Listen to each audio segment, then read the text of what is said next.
Hi, I'm Tiffany, and this is Towering TBR.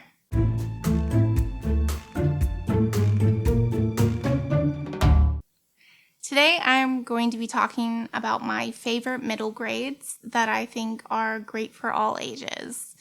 Occasionally you pick up a children's book, and it's really just meant for children. But for me, the best ones can be enjoyed by children and adults alike. So these are just some of my favorites. The first is Nevermoor by Jessica Townsend.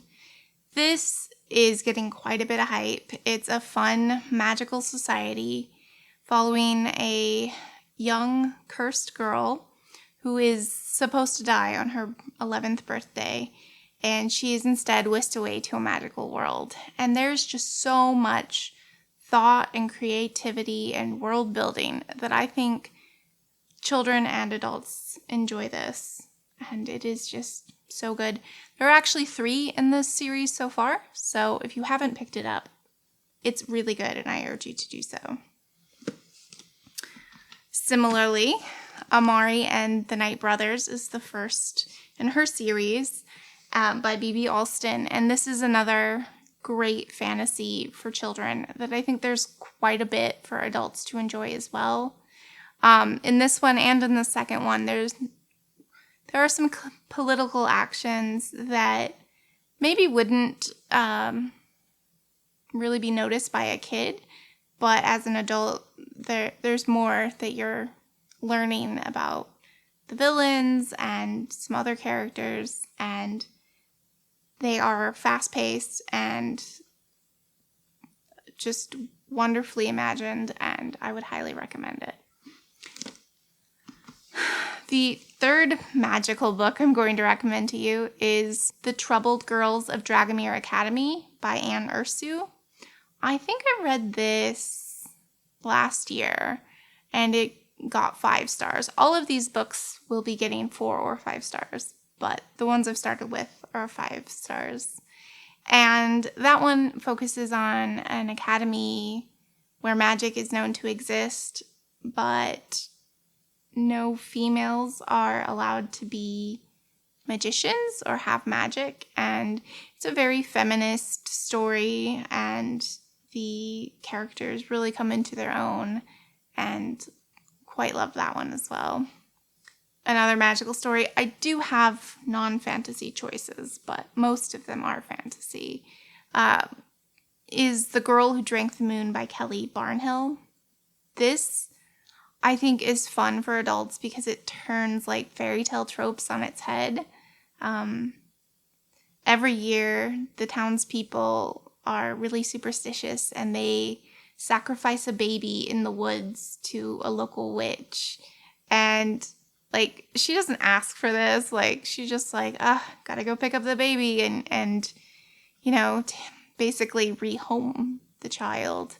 But one of the children that gets sacrificed drinks moonlight, which creates magical abilities for her. And it's just a really fun story, and a lot of like fairy tale tropes that I think adults would recognize, and there's a fair bit of humor as well.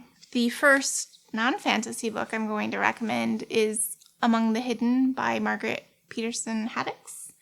And this is a dystopian series of limiting children. So the families in the story are only allowed to have 2 children, and any more children that they have are illegal, and so they have to be hidden. And this is just a really compelling story. I think there's like 7 or 8 books in the end, but it also draws parallels to China's one-child policy that they had in place for very many years, and kind of explores what that would look like, and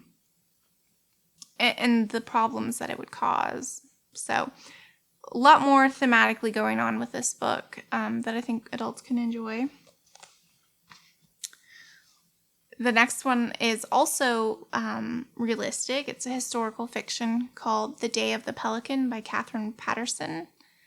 This is about a mass refugee movement of Albanians out of Serbia or Kosovo. I'm not quite sure, but this was not a war that I learned about in the United States. In school, we focused on wars that the United States was actually in, and we didn't really cover other countries fighting. So this was informational as well. Like, I didn't really know a lot, and I found it a really interesting and compelling story to follow. Similarly, in a different country, was the book The Breadwinner by Deborah Ellis. This is a story set in the Middle East about a young girl whose father is arrested, and after that, they don't have a way to make money because women are not allowed to sell at the marketplace or be anywhere unaccompanied by a man. So she has to cross-dress and pretend to be a boy to kind of save her family. And I think adults with, more information about the Middle East, I think will really find this an interesting story, and as well as kids. Like, they've also made a graphic novel with it, so if you would rather less words, that's also an option. I picked up The Borrowers by Mary Norton. This is also a series, but I tend to think the first one is the best one. And I have read this as a kid and I've read this as an adult, and both times have been highly enjoyable for me. Like, who doesn't like the idea of like these tiny little people that are borrowing your stuff and living this tiny miniature life? I don't know if kids would really enjoy it a whole lot these days. Maybe they would, but I definitely enjoyed it as a kid.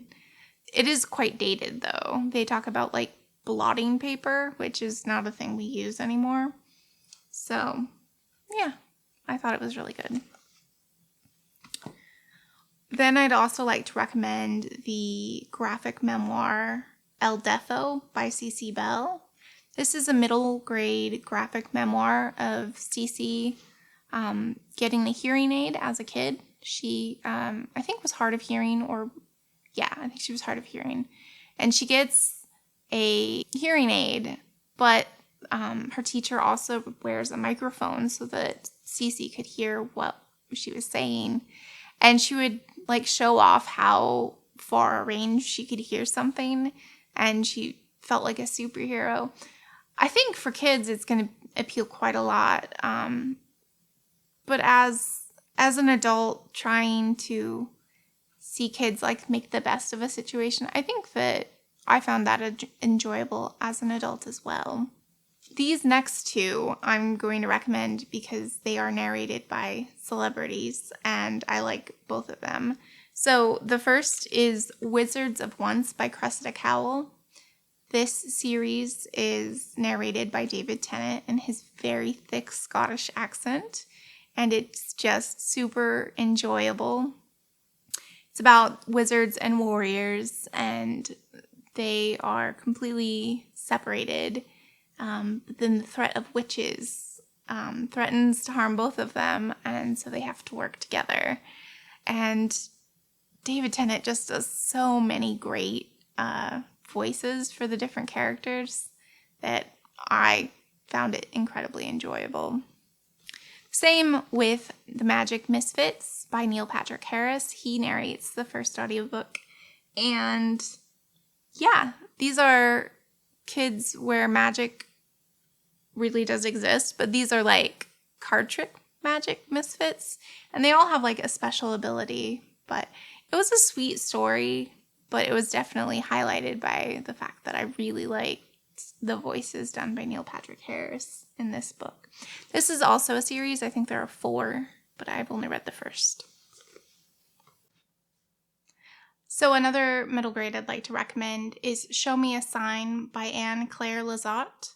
This is set in the 17 or 1800s on Martha's Vineyard.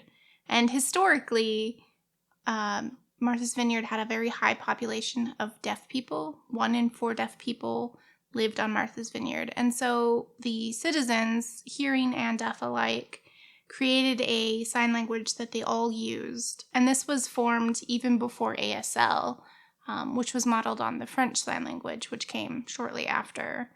So the story got a lot of historical context that I didn't already know about, and is from the perspective of a little girl who's grown up there her whole life, and she's deaf, and she's always been able to communicate to everyone.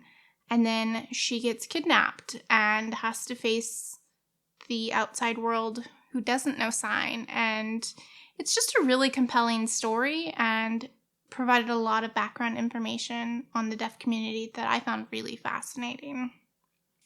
The next book is The Amulet of Samarkand by Jonathan Stroud.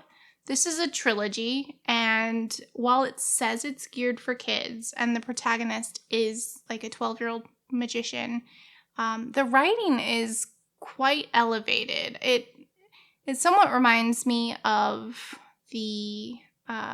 his Dark Materials, in that, yeah, it's for kids, but the sentence-by-sentence structure is just, it seems more appropriate for adults. And this is about a magician kid who's trying to prove his mettle, and so he conjures up a djinn, and he's incredibly trickstery and doesn't really want to help him, and he's always got ulterior motives, and it's a great book and a great trilogy. So definitely recommend that as well. Then I want to recommend Neil Gaiman's The Graveyard Book. This is a retelling of the Jungle Book. So instead of set in the jungle, it is set in a graveyard. One night, this family has their house broken into and they are all murdered, except for the small toddler boy who toddles to a nearby graveyard. And the vampire and ghosts in residence decide to kind of adopt him and protect him. And he really relies on that support because the man who came to kill his entire family is still looking for him. And yeah, I gave this 5 stars. I loved the way it was written. I loved how it ended. I just thought this was magical the whole way around. And I'm probably going to be rereading this in October because it's just spooky enough for me. Like, I don't really like scary books, but this one was very good. And the last book I'm going to recommend for adults and children is Hatchet by Gary Paulsen. This is a book I read as a child, and I loved it. I loved the survival story. I should tell you what it's about. It's about a young boy in a small plane, and he is going to live with his dad, I think. And the pilot has a heart attack, and the plane crashes, and he has to live out in the wilderness and survive. And there are weather events, there are animals that he has to deal with, there's the lack of food and what he's going to do. And I've read this as an adult, and I think it's really great and still holds up.